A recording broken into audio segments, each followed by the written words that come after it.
బృందావనం నుంచి కృష్ణుడు వచ్చాడే కృష్ణుడు వచ్చాడే యమునా తీరాన ఉన్న రాధను చూశాడే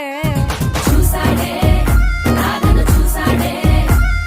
ఫ్లూటులేని గోపాలుడే సుటు వేసే భూపాలుడే